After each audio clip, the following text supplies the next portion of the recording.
नमस्कार दोस्तों, आप सभी का स्वागत है आपके अपने चैनल जॉब जॉय में।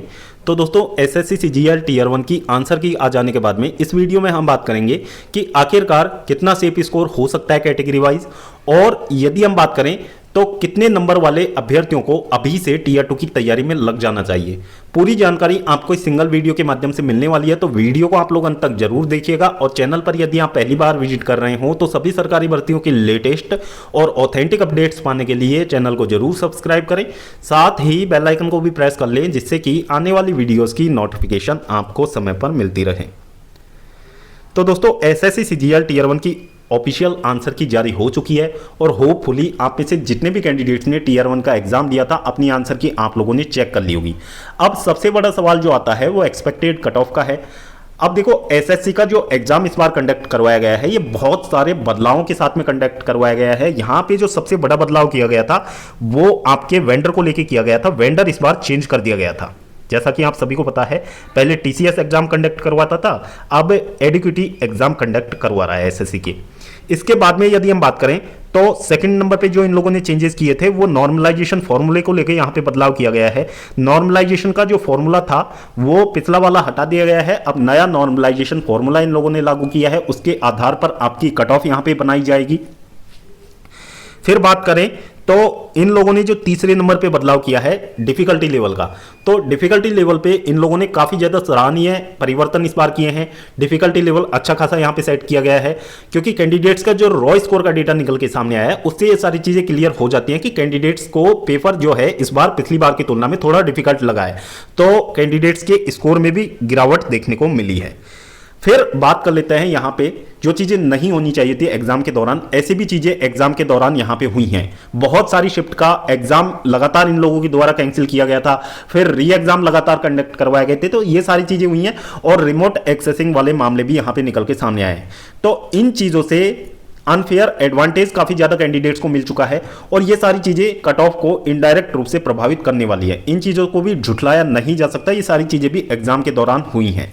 अब बात कर लेते हैं यहां पे कि कितना कट ऑफ जा सकता है। तो दोस्तों इस बार जो कैंडिडेट्स का डेटा है ये इतना ज्यादा सफिशिएंट नहीं है कि जिसके आधार पर यहां पे कट ऑफ को प्रिडिक्ट किया जा सके, क्योंकि 13.5 लाख कैंडिडेट्स ने टीयर 1 का एग्जाम दिया है। अब 13.5 लाख कैंडिडेट्स ने एग्जाम दिया है तो यहां पे डेटा इतना ज्यादा इनफ नहीं है कि कट ऑफ को प्रिडिक्ट किया जा सके। यहां पे लगभग 2 लाख कैंडिडेट्स का आप लोग मान लीजिए इतना ही डेटा यहां पे निकल के सामने आया है। हो सकता है इससे भी कम डेटा यहां पे निकल के सामने आया हो, तो इतना सफिशिएंट डेटा नहीं है कि कट ऑफ को यहां से प्रिडिक्ट किया जा सके। अब कैंडिडेट्स के मन में सवाल लगातार आ रहा है कि मेंस की तैयारी आखिरकार हम लोग करें या फिर नहीं करें। तो दोस्तों इसका देखो एक सिंपल सा जवाब आप लोगों को ढूंढना है, क्योंकि यहां पे सीजीएल के बाद में जो आपका एग्जाम होने वाला है तो उसमें आपका एक तो सीएचएसएल का एग्जाम होने वाला है। सीएचएसएल का एग्जाम आपका 12 नवंबर से स्टार्ट होने वाला है। इसके बाद में आपका एसएससी एमटीएस का एग्जाम होगा और सीपीओ का एग्जाम होगा। अब यदि आप लोग यहां से सीजीएल मेंस लेवल की तैयारी करके जाते हो तो ऑब्वियसली इन चीजों का फायदा जो है वो आपको इन एग्जाम्स में देखने को मिलेगा। खास तौर पे एमटीएस का एग्जाम जिसमें कि सिंगल एग्जाम आपका होता है और इसी के स्कोर के बेसिस पे आपकी फाइनल मेरिट तैयार होती है।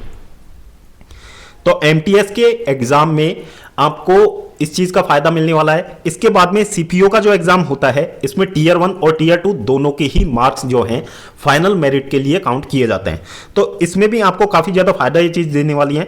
बाकी सीएचएसएल टीयर 1 आपका होना ही है और वहां पे भी कट ऑफ आपको बहुत ज्यादा देखने को मिल जाएगा, क्योंकि वैकेंसीज बहुत ज्यादा कम है तो कट ऑफ अच्छा खासा ही आपको वहां पे देखने को मिलने वाला है। तो यहां से आप लोग मीन्स लेवल की तैयारी करके जाते हो तो ये चीजें आपको इन तमाम एग्जाम्स में फायदा देने वाली हैं।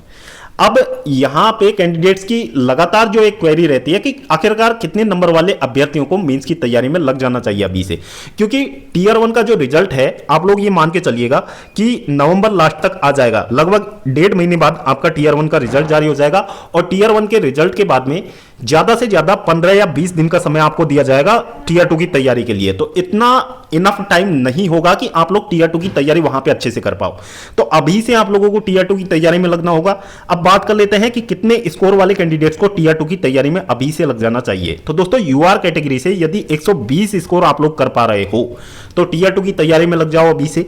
ओबीसी में 115 नंबर वाले अभ्यर्थी, ईडब्ल्यूएस में 110 नंबर वाले, एससी की बात करें तो 105 और एसटी की बात करें तो 95 नंबर, इतने नंबर यदि आपके बन रहे हैं टीयर 1 में, तो टीयर 2 की तैयारी में अभी से आप लोगों को लग जाना चाहिए, क्योंकि टीयर 1 का जो स्कोर है आपका फाइनल मेरिट में काउंट नहीं होगा।